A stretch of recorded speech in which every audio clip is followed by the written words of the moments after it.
नमस्कार दोस्तों, जय हिंद, वंदे मातरम। सभी प्यारे मित्रों का, सभी भावी अध्यापक अध्यापिकाओं का वेलकम, अभिनंदन है दोस्तों। टीचर्स फैमिली, शिक्षकों के परिवार जायसवाल कोचिंग सेंटर पर पावर्ड बाई शिक्षा ही प्रकाश है। जी हां दोस्तों, पर्यावरण ईवीएस इन्वायरमेंट स्टडीज में एनसीईआरटी के पैटर्न पर प्रैक्टिस सेट नंबर 13 है। और आज ऐसा आपका दोस्तों प्रश्न रहने वाले हैं, सीधा सिलेक्शन से कनेक्टेड करेंगे। आग का गोला है दोस्तों, जी हाँ, सिलेक्शन के लिए आग का गोला है। और इस आग का गोला जिसने समझ लिया, सिलेक्शन का रास्ता आसान हो जाएगा। तो चलिए दोस्तों शुरू करते हैं। सभी प्यारे मित्रों का वेलकम, अभिनंदन है। जायसवाल सर सभी का नमन करते हैं। कल का मॉक क्वेश्चन पिछले प्रैक्टिस सेट का, ठीक है, आप लोग प्लेलिस्ट जाके विजिट कर सकते हैं। हर एक प्रैक्टिस सेट आपके सिलेबस के अकॉर्डिंग मिलेगा। और इंड स्क्रीन पर हम प्लेलिस्ट का भी लिंक दे देते हैं, तो इंड स्क्रीन पर आपको वीडियोज भी मिल जाएंगे। तो चलिए शुरू करते हैं। कल के पिछले प्रैक्टिस सेट का मॉक क्वेश्चन है कि श्वेत फेफड़ा कैंसर होता है आपका एस्बेस्टस से होता है, पेपर से होता है, टेक्सटाइल से होता है या सिलिका से होता है। मेरे सभी प्यारे मित्र कमेंट किए थे, मैं दिल से धन्यवाद करता हूं, दिल से थैंक्स करता हूं फीडबैक के लिए, कमेंट के लिए। तो राइट ऑप्शन हो जाएगा दोस्तों, हम टेक्सटाइल की बात करेंगे। जी हाँ, श्वेत फेफड़ा कैंसर किससे होता है? जो टेक्सटाइल की कंपनियां होती हैं, काम करने वाले मजदूरों के फेफड़े में रुई के छोटे छोटे कण सांस के द्वारा, नली के द्वारा अंदर जमा हो जाते हैं, इसे ही श्वेत फेफड़ा कैंसर कहते हैं। पहला प्रश्न दोस्तों आपकी स्क्रीन पर है, सभी प्यारे मित्र कमेंट करेंगे। जी हाँ दोस्तों, इनमें से किस गैस के कारण पत्तियों का सिकुड़ना, पत्तियों का गिरना तथा आकार में छोटे होना पौधे में पाया जाता है? हम बात कर रहे हैं SO2 की बात कर रहे हैं, CO की बात कर रहे हैं, NO की बात कर रहे हैं, या इनमें से कोई नहीं होगा? सभी प्यारे मित्र कमेंट करेंगे। जी हाँ दोस्तों, किस गैस के कारण पत्तियों का सिकुड़ना, पत्तियों का गिरना तथा आकार में छोटा होना पौधे में पाया जाता है? तो सभी प्यारे मित्र जानते हैं, ठीक है, कि ऐसा गैस जो पत्तियां सिकुड़ जाती हो, पत्तियां गिर जाती हो और आकार में छोटे हो जाते हो, ये जो दोस्तों पाया जाता है, ये हमारा कहलाता है कार्बन मोनोऑक्साइड की बात करेंगे। जी हाँ, कार्बन मोनोऑक्साइड गैस के कारण पत्तियों का सिकुड़ना, पत्तियों का गिरना तथा आकार में छोटे होना पौधों में पाया जाता है। परिणाम स्वरूप दोस्तों आप लोग देखते हैं कि कार्बन मोनोऑक्साइड की मात्रा बढ़ जाने से पौधे के श्वसन क्रिया पर बुरा प्रभाव पड़ता है। ठीक है, कार्बन की मात्रा बढ़ जाने पर पौधे पर कैसा प्रभाव पड़ता है? तो श्वसन क्रिया पर बुरा प्रभाव पड़ता है। परिणाम स्वरूप पौधे की पत्तियां सिकुड़ने लगती हैं और पौधे का विकास बाधित हो जाता है। दूसरा प्रश्न लाजवाब प्रश्न है, सभी प्यारे मित्र कमेंट करेंगे। जिनका सपना है अध्यापक अध्यापिका बनना, शिक्षक बनना, जी हाँ, दूसरा प्रश्न सभी प्यारे मित्रों के आपके स्क्रीन पर है कि प्रतिवर्ती क्रिया में प्रतिवर्ती चाप द्वारा बनता है। जो प्रतिवर्ती क्रिया होती है, ये समस्त टीटी एग्जाम में पूछे गए प्रश्न है दोस्तों। जी हाँ, 2011 से लेके अभी तक जो आपके टीटी एग्जाम शिक्षक भर्ती में प्राइमरी लेवल में पेपर हुए, एग्जाम हुआ है, उन्हीं से कंसेप्ट किया गया है। आज हम दोस्तों इस कंसेप्ट को खत्म करेंगे, इस आग के गोले को खत्म करेंगे। और इस आग के गोले को जिसने तप लिया, जिसने सहन कर लिया, सिलेक्शन 101% श्योर एंड प्योर होगा। जी हाँ, चलिए इस प्रश्न का सभी जवाब दीजिएगा, आंसर दीजिएगा, फीडबैक दीजिएगा कि प्रतिवर्ती क्रिया में प्रतिवर्ती चाप द्वारा मस्तिष्क, मांसपेशी, मेरुरज्ज, संवेदांग, मेरुरज्ज, मांसपेशी, मस्तिष्क, मेरुरज्जु, मांसपेशी, संवेदांग, मेरुरज्ज क्या होगा? सभी प्यारे बताएंगे क्या बनता है। जी हाँ दोस्तों, क्या बनता है? सभी प्यारे मित्र कमेंट करेंगे। प्रतिवर्ती क्रिया में प्रतिवर्ती चाप द्वारा संवेदांग, मेरुरज्ज और मांसपेशी, 20 दूसरा ऑप्शन दोस्तों सही हो जाएगा। जी हाँ, संवेदी अंगों से प्राप्त सूचनाएं या इंफॉर्मेशन को संवेदी तंत्रिका कोशिका द्वारा मेरुरज्ज में और तथा यहाँ से प्राप्त आदेशों को प्रेरक तंत्रिका कोशिका द्वारा ऐच्छिक पेशियों तक पहुंचाने के मार्ग को प्रतिवर्ती चाप कहते हैं। ये ध्यान दीजिएगा, प्रतिवर्ती चाप किसे कहते हैं? जो संवेदी अंग होते हैं, आँख, नाक, कांक, मुंह, त्वचा, ये सारी चीज़ें जो हैं, इनको दोस्तों संवेदी जो है तंत्रिका तंत्र कोशिकाओं द्वारा मेरुरज्ज में तथा यहाँ से प्राप्त आदेश को प्रेरक तंत्रिका कोशिका द्वारा ऐच्छिक जो है पेशियों तक पहुँचाने के मार्ग को प्रतिवर्ती चाप कहते हैं। और इस संपूर्ण क्रिया को प्रतिवर्ती क्रिया कहते हैं, रिफ्लेक्स एक्शन कहते हैं। और रिफ्लेक्स सर्च किसे कहते हैं? प्रतिवर्ती चाप को। और इस क्रिया में संवेदना तथा आदेशों का वहन लगभग 90 से 100 मीटर सेकंड की दर से होता है। अगर हमें चोट लगती है पैर में, कुछ भी अगर क्रियाएं होती हैं, कहीं हमारे पैर में चढ़ता है, एक चींटी भी चढ़ जाती है, तो हमारे मेरुरज्ज में संकेत पहुंचता है सीधा। फिर संकेत पहुंचने के बाद फिर हाथ में आता है क्रिया, फिर हाथ हमारा ठीक वहां पर जाता है। तो ये कैसी क्रिया होती है? ठीक है, तो ये जो क्रियाएं होती उसको कहते हैं प्रतिवर्ती चाप। और ये इस क्रिया को जो कहते हैं, मार्ग पर जो पहुंचाता है, हमारा संदेश कह सकते हैं, इन्फॉर्मेशन कह सकते हैं, वह क्रिया प्रतिवर्ती चाप द्वारा होता है, रिफ्लेक्सिव एक्शन कहलाता है। और जो इस क्रिया को संवेदना तथा आदेशों का वहन लगभग सभी लोग जानते हैं 90 से 100 मीटर सेकंड की दर से होता है।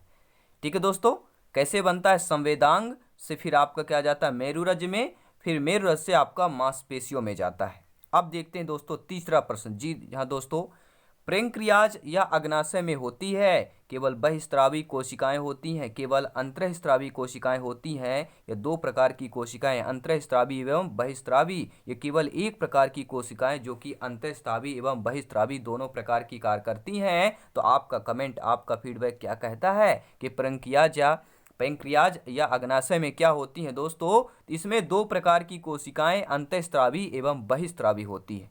जी हाँ, सभी लोग कमेंट करेंगे। जी हाँ दोस्तों, बहिस्रावी कोशिकाओं से क्षारी देखिए ये भी समझ लेते हैं थोड़ा ध्यानपूर्वक। देखिए अंतःस्रावी एवं बहिस्रावी कोशिकाओं से क्षारीय अग्नाशयी रस निकलता है, जिससे एंजाइम होते हैं, जिसमें क्या होते हैं? एंजाइम होते हैं। और अंतःस्रावी कोशिकाओं में इंसुलिन और क्या है? ग्लाइकोगान नामक हार्मोन निकलता है। चौथा प्रश्न दोस्तों आपके स्क्रीन पर है। जी हाँ, संक्रमण के दौरान की संख्या में वृद्धि होती है। संक्रमण के दौरान किनकी संख्या में वृद्धि होती है? एरिथ्रोसाइट, ठीक है, एरिथ्रोसाइट की संख्या में, ल्यूकोसाइट की संख्या में, प्लेटलेट की संख्या में, या हीमोग्लोबिन की संख्या में वृद्धि होती है। तो जब आपके पास जब किसी व्यक्ति को संक्रमण हो जाता है या संक्रमण युक्त व्यक्ति हो जाता है, तो उसके शरीर में किसकी वृद्धि हो जाती है, किनकी संख्या में वृद्धि हो जाती है? आपका कमेंट तय करता है दोस्तों। वह कहते हैं हमारा ल्यूकोसाइट कहते हैं। जी हाँ, ल्यूकोसाइट श्वेत रक्त कणिकाओं में पाया जाता है, WBC में पाया जाता है। ठीक है, और जो शरीर में रोग प्रतिरोधक क्षमता में वृद्धि करता है। संक्रमण के दौरान शरीर को रोगों से रक्षा करने के लिए यह अपना संख्या में वृद्धि कर लेता है। क्या करता है? ल्यूकोसाइट। और किसमें पाया जाता है? WBC, व्हाइट ब्लड सेल्स, श्वेत रक्त कणिकाएं। अब देखते हैं दोस्तों अगला प्रश्न। सभी प्यारे मित्र कमेंट करेंगे। बहुत बहुत धन्यवाद सभी मित्रों का फीडबैक के लिए। दोस्तों, लाल रक्त कणिकाएं शरीर में ऑक्सीजन का संवहन करती हैं।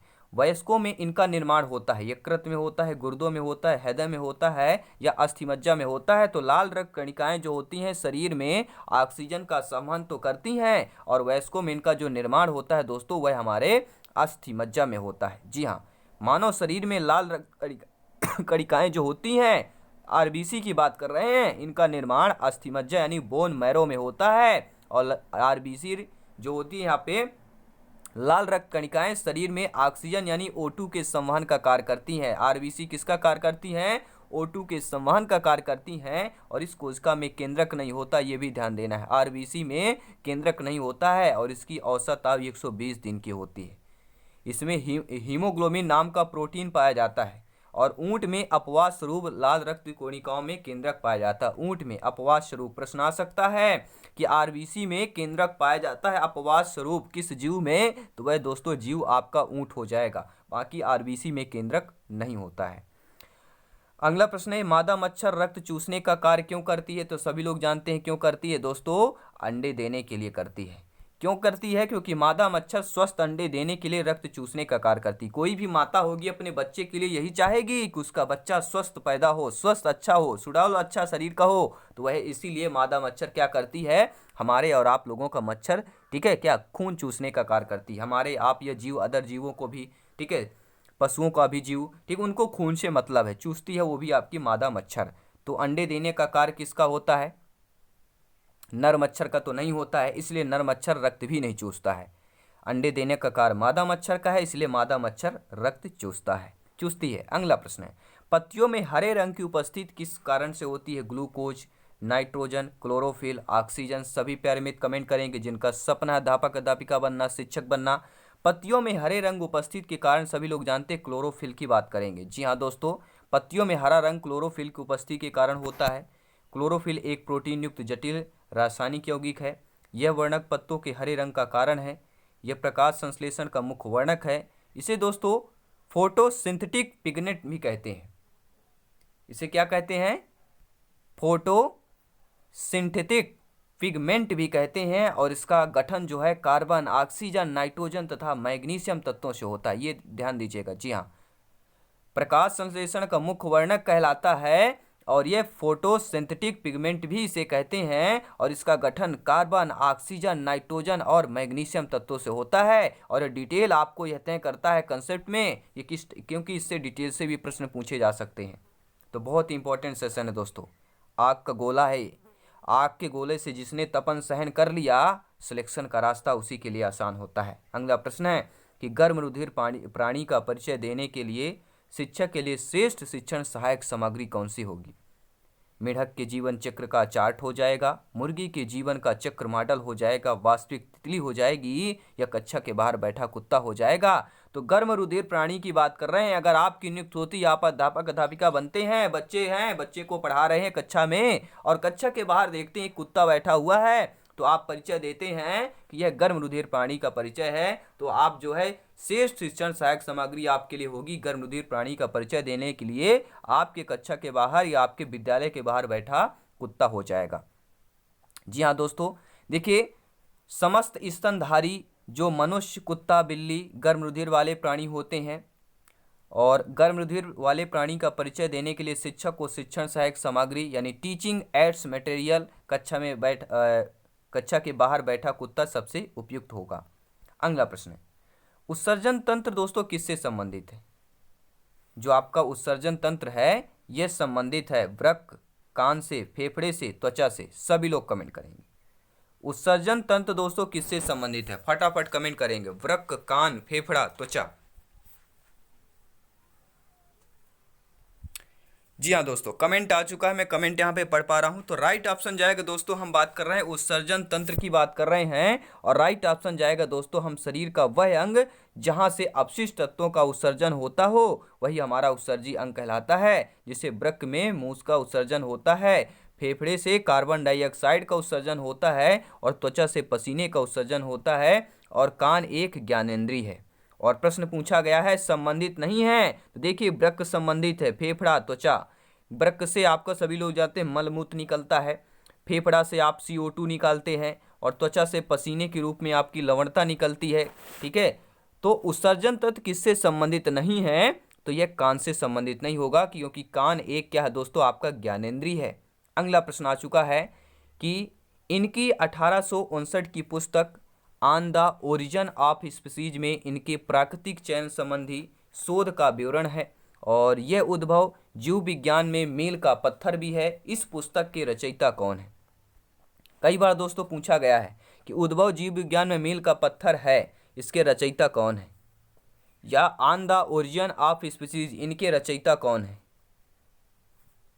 Albert Einstein, Charles Darwin, John Mendel या हम न्यूटन की बात करेंगे? अब आपका कमेंट तय करता है दोस्तों। जी हाँ, सभी प्यारे मित्र फीडबैक करेंगे। आज के क्वेश्चन लाजवाब हैं। जी हाँ, आग के गोला सीधा प्रहार होगा सिलेक्शन पर, क्योंकि हमारा जो सपना है इन्वायरमेंट में 30 ऑफ 30 लाने का वो जरूर पूरा होगा दोस्तों।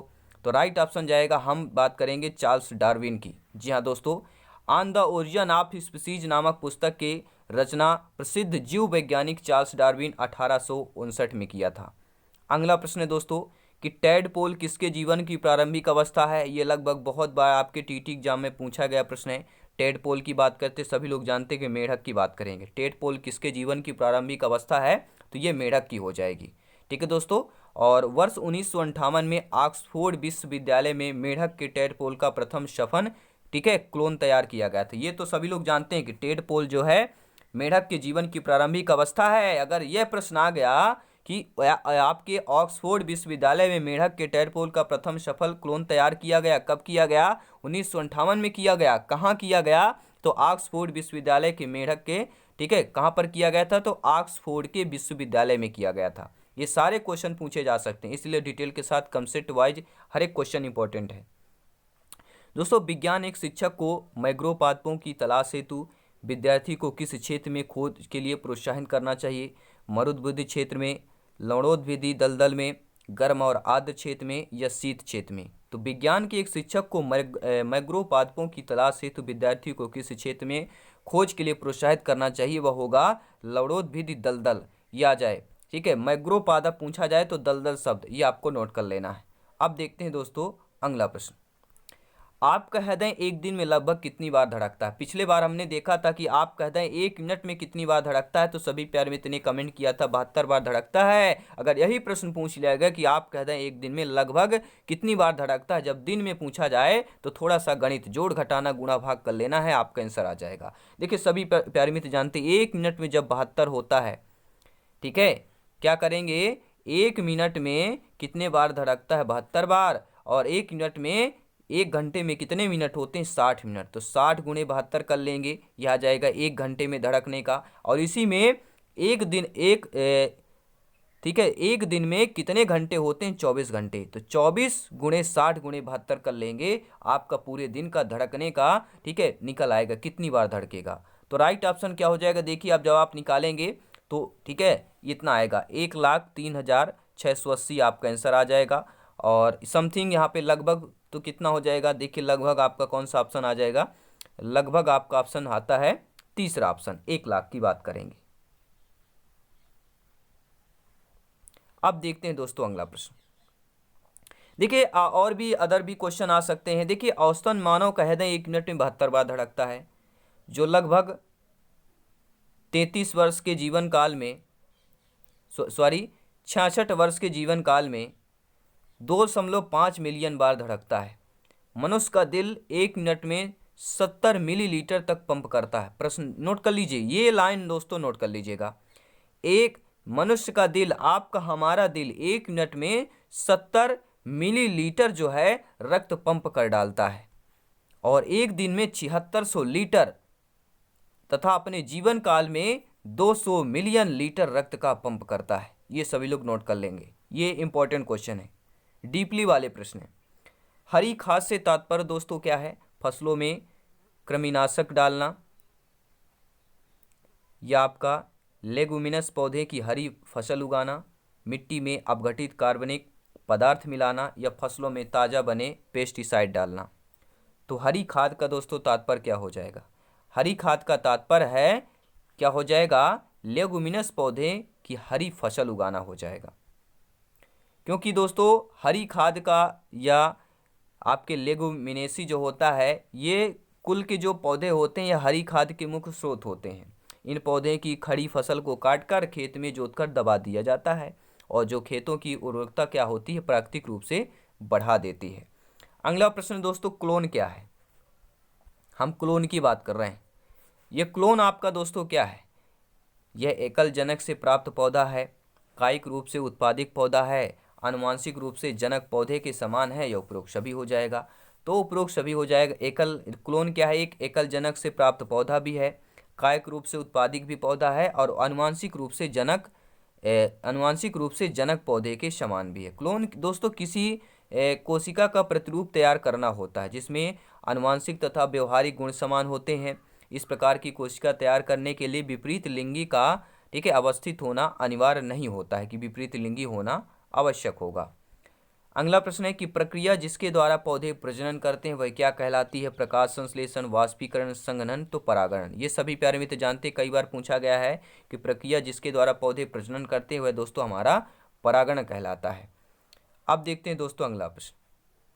मनुष्य के हृदय में कक्ष होते हैं, 1 कक्ष होता है, 2 कक्ष होते हैं, 3 कक्ष होते हैं, ये 4 कक्ष होते हैं। तो मनुष्य के हृदय में कितने कक्ष होते हैं, देखिए मैं आपको डिटेल के साथ बताने वाला हूं। देखिए मनुष्य के हृदय में 4 कक्ष होते हैं, 2 निलय होता है, 2 आलिंद होते हैं।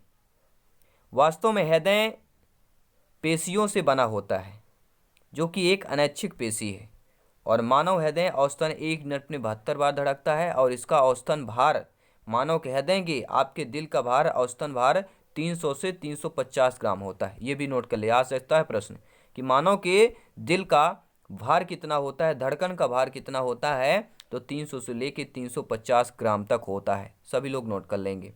तो 2 निलय और 2 आलिंद, 4 आपके मनुष्य के हृदय के 4 कक्ष होते हैं। अगला प्रश्न देखते हैं दोस्तों, रेशम की रासायनिक प्रकृति क्या है, कार्बोहाइड्रेट, वसा, प्रोटीन, वशीय अम्ल। तो रेशम की जो रासायनिक प्रकृति है वह दोस्तों हमारी क्या कहलाती है, सभी का प्रोटीन की बात करेंगे। ये बहुत बार आपके वर्ग 3 में भी जो पिछला पेपर 2012 में हुआ है वहाँ पर भी पूछा गया, चाहे सीटेट, यूपीटेट, रीट एग्जाम, यहाँ पर भी आपका पूछा गया प्रश्न है। प्रीवियस ईयर का क्वेश्चन है यह कि रेशम की रासायनिक प्रकृति प्रोटीन कहलाती है। दोस्तों यह प्रोटीन फाइबर होता है जो रेशम के कीट लार्वा द्वारा फाइब्रिन के रूप में उत्पन्न किया जाता है। रेशम कई प्रकार से कीड़ों द्वारा उत्पन्न किया जाता है, परंतु आपके कैटरपिलर कीट से केवल रेशमी वस्त्र तैयार किए जाते हैं। अगला प्रश्न दोस्तों आपका, सभी प्यारे मित्र कमेंट करेंगे, कीट भक्षी पादप जिस मृदा पर उगते हैं उसमें कौन सा तत्व नहीं होता है? नकारात्मक नेगेटिव प्रश्न है। Nitrogen, carbon, sulphur, potassium. तो कीट भक्षी पादप जिस मृदा पर उगते हैं उसमें दोस्तों आपका नाइट्रोजन नहीं होता है, क्योंकि कीट भक्षी जो होते हैं पादप जिस मृदा पर उगते हैं नाइट्रोजन तत्व नहीं होता, इसलिए पौधे कीटों का भक्षण करके नाइट्रोजन की कमी को पूरा करते हैं। अगला प्रश्न है, निम्नलिखित में से किस वनस्पति के बीज हम खाते हैं? गाजर हो गया, मक्का हो गया, केला हो गया, मूंगफली हो गया। देखिए गाजर, मक्का, केला ये तीनों क्या हो गए? ये गूदा कहलाता है, ठीक है। लेकिन मूंगफली ये क्या कहलाएगा? बीज होएगा या दाना कहलाएगा। बीज या दाना में क्या आ जाएगा? आपका मूंगफली हो गया, ठीक है। क्या आएगा? बीज और दाना में। और गाजर, मक्का, केला खाने का ये गूदा भाग होता है और मूंगफली खाने का वाला भाग जो बीज कहलाता है, ठीक है। अगला प्रश्न है, सजीवों में ऑक्सीश्वसन की प्रक्रिया में ऊर्जा अवमुक्त होती है 573, ठीक है, कैलोरी या 673 किलो कैलोरी, 28 किलो कैलोरी या 746 किलो कैलोरी। कितनी ऊर्जा मुक्त होती है? सभी लोग कमेंट करेंगे। तो सजीवों में ऑक्सीश्वसन की प्रक्रिया में ऊर्जा अवमुक्त होती है तो लगभग दोस्तों 673 किलो कैलोरी आपकी ऊर्जा अवमुक्त होती है। और सभी प्यारे मित्र जानते हैं C6H12O6 plus 6H2O plus 6CO2 plus 6H2O equal to 673 KCl। ऑक्सीश्वसन ऑक्सीजन की उपस्थिति में होने वाली एक श्वसन क्रिया है। ऑक्सीश्वसन में ग्लूकोज का पूर्ण ऑक्सीकरण होता है और कार्बन डाइऑक्साइड तथा जल का निर्माण होता है। सजीवों में ऑक्सीश्वसन की प्रक्रिया में 673 KCl ऊर्जा अवमुक्त होती है। अगला प्रश्न है कि पौधे के वायुमंडल का शुद्धिकारक कहा जाता है। जो पौधे को, ठीक है, पौधे को वायुमंडल का शुद्धिकारक कहा जाता है क्योंकि इसमें श्वसन क्रिया होती है, वाष्पोत्सर्जन की क्रिया होती है, प्रकाश संश्लेषण की क्रिया होती है, उपरोक्त सभी होती है। देखिए पौधे में जो होते हैं दोस्तों वायुमंडल का शुद्धिकारक क्यों कहा जाता है? आप सभी लोग ज्ञानी है, सर्वज्ञ, सभी लोग फटाफट कमेंट करेंगे। जी हाँ दोस्तों, राइट ऑप्शन हो जाएगा प्रकाश संश्लेषण की क्रिया हो जाएगा।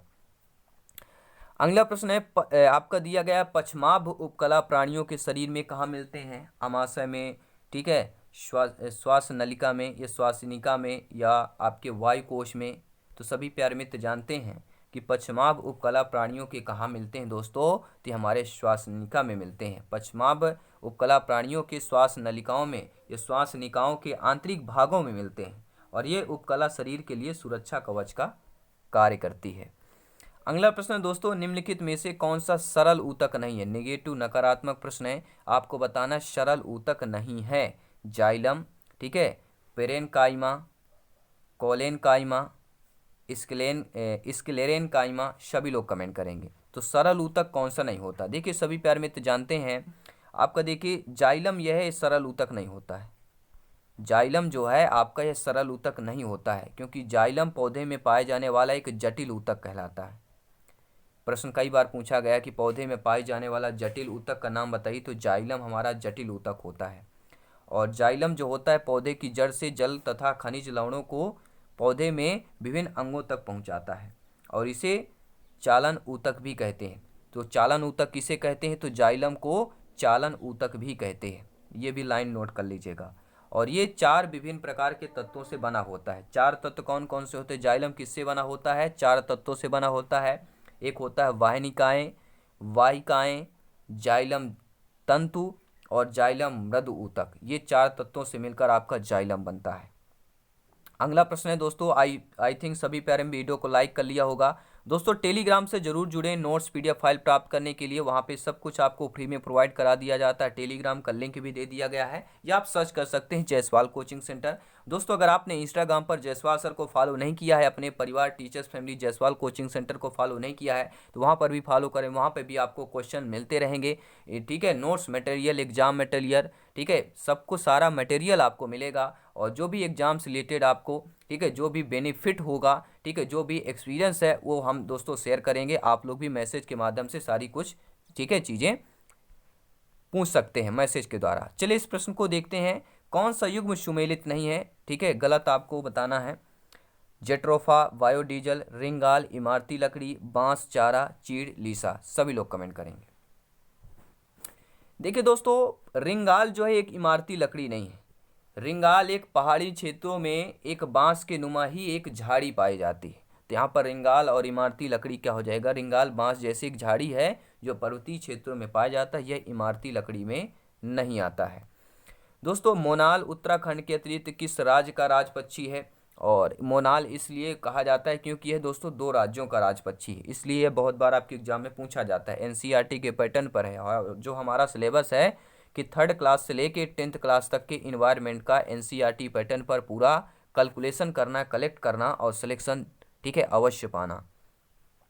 तो मोनाल उत्तराखंड के अतिरिक्त किस राज्य का राज पक्षी है? अरुणाचल प्रदेश, जम्मू कश्मीर, हिमाचल प्रदेश या मेघालय। सभी लोग कमेंट करेंगे, फीडबैक करेंगे। जी हाँ दोस्तों, राइट ऑप्शन हम बात करेंगे हिमाचल प्रदेश की। जी हाँ, मोनाल को हिमालयी मोनाल भी कहा जाता है। नेपाल तथा उत्तराखंड में इसे डॉफे के नाम से जाना जाता है। और मोनाल पक्षी उत्तराखंड के साथ साथ हिमाचल प्रदेश का भी राजकीय पक्षी है।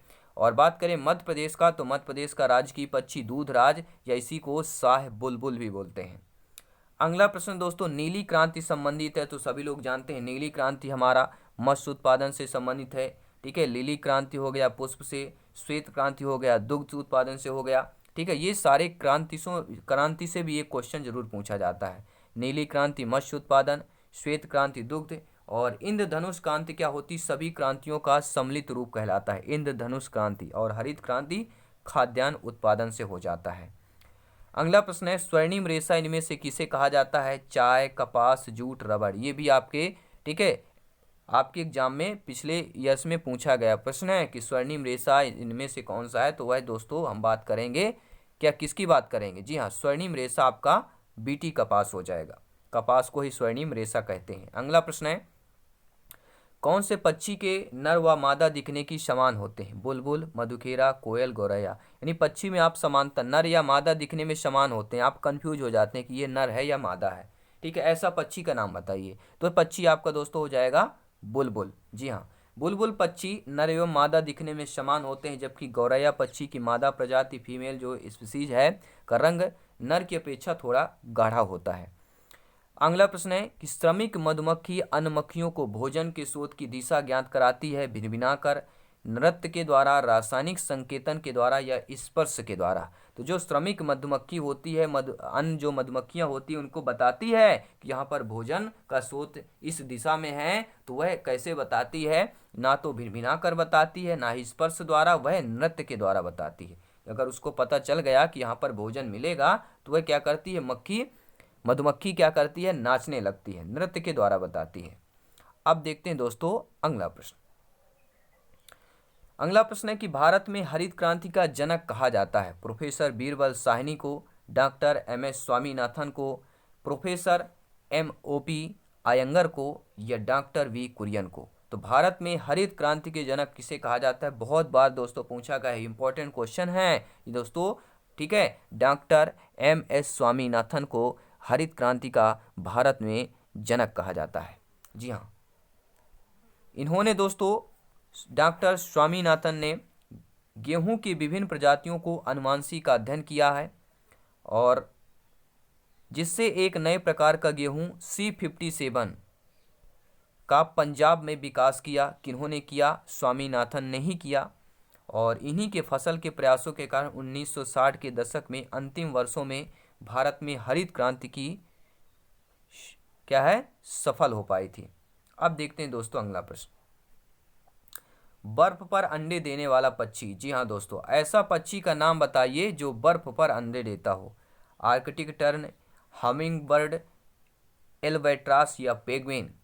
बर्फ पर अंडे देने वाला, तो पहली बात तो ये बर्फ पर अंडे देने वाला यानी कि वह बर्फ पर रहने वाला होगा, पानी से रिलेटेड ही होगा वो उसका, ठीक है, वहाँ अंडे देगा। उसका कारण यही है कि वो उस नमी का उस जगह का क्या होगा, उस रहता होगा, ठीक है। यानी आपका बर्फ, यानी बर्फ तो ठंडा होता है, तो ठंडे इलाके में रहने वाला पक्षी होगा। तो वह पक्षी कौन सा है? आपका कमेंट आ चुका है, मैं कमेंट रीड कर पा रहा हूँ। आपके लिए फीडबैक के लिए जायसवाल सर सभी का धन्यवाद करते हैं। हम बात करेंगे पेंगुइन की। पेंगुइन एक ना उड़ने वाला पक्षी, ये भी ध्यान दीजिए, पेंगुइन उड़ता नहीं है दोस्तों, जो अंटार्कटिक के बर्फीले इलाकों में पाई जाती है। यह बर्फ पर अंडे देती है। नर पेंगुइन इन अंडों की देखभाल करता है और ये अपना लगभग आधा जीवन धरती पर और आधा जीवन महासागरों में बिताते हैं। तो आप लोग सोच सकते हैं, इसीलिए यह जो पेंगुइन है यह बर्फ पर अंडे देता है। और अंडे की देख रेख कौन करता है? तो नर पेंगुइन करता है। और अपना, ये भी प्रश्न आ सकता है कि अपना आधा जीवन धरती पर और अपना आधा जीवन महासागर में व्यतीत करने वाले पक्षी का नाम बताइए। उस जीव का नाम, उस पक्षी का नाम पेंगुइन हो जाएगा। अगला प्रश्न है दोस्तों, मीजोजोइक युग में जो है निम्न प्राणियों का युग माना जाता है। मीजोजोइक युग है एक उभयचर जीवों का, यह उभयचर जीवों का युग माना जाता है, सरीसृप जीवों का, पक्षियों का या स्तनधारी जीवों का। दोस्तों मीजोजोइक जो युग होता है किस प्राणियों का युग माना जाता है? तो ये दोस्तों सरीसृप जीवों का युग माना जाता है, मीजोजोइक युग। जी हाँ, ये जीव पृथ्वी पर रेंग कर चलते हैं। इनके शरीर पर बाल या पंख के बजाय सल्क होते हैं और ये असमतापी जंतु होते हैं। ये प्रायः अंडे देने वाली प्रजाति है। कछुआ, छिपकली, सर्प, घड़ियाल आदि सरीसृप जीव कहलाते हैं और ये मीजोजोइक युग वाले जीव कहलाते हैं। अगला प्रश्न है प्यारे मित्रों, सभी प्यारे मित्र कमेंट करेंगे। जी हाँ, निम्नलिखित में से कौन सा वृक्ष जो है जैविक कीटनाशक का उत्पादक है? नीम, देवदार, चीड़, ओक। सभी लोग कमेंट करेंगे। बहुत ही आसान प्रश्न है, आपके एग्जाम में पूछा गया प्रश्न है और ये दोस्तों मॉक क्वेश्चन है। सभी प्यारे मित्र कमेंट करेंगे, फीडबैक करेंगे। जिनका सपना अध्यापक अध्यापिका बनना, दोस्तों सभी प्यारे मित्रों को जय हिंद, वंदे मातरम। दोस्तों कलाम साहब जी कहते थे, डॉक्टर कलाम जी कहते थे, डॉक्टर APJ कलाम जी कहते थे कि इंतजार करने वाले को उतना ही मिलता है जितना कि कोशिश करने वाले छोड़ देते हैं। इसलिए आपको इंतजार करते रहना है, छोड़ना नहीं है दोस्तों, क्योंकि सिलेक्शन यहाँ पे सर्वोपरि है। और एक महान शिक्षक बनने के लिए 3 बातें दोस्तों सबसे ज़्यादा महत्वपूर्ण होती हैं। पहला होता है ज्ञान, जी हाँ, पहला होता है ज्ञान और दूसरा होता है जुनून। जी हाँ, पहला होता है ज्ञान, दूसरा होता है जुनून और तीसरा होती ही दोस्तों करुणा, जो आप लोगों में कूट कूट के भरा हुआ है। 3 ये चीज़ें आप में कूट कूट के भरी हुई हैं, इसलिए दोस्तों सिलेक्शन यहाँ पे सर्वोपरि है। आप सभी भावी अध्यापक अध्यापिकाओं को जायसवाल सर नमन करते हैं, अभिनंदन करते हैं। दोस्तों जल्दी मिलते हैं नेक्स्ट क्लास पर। धन्यवाद सभी का।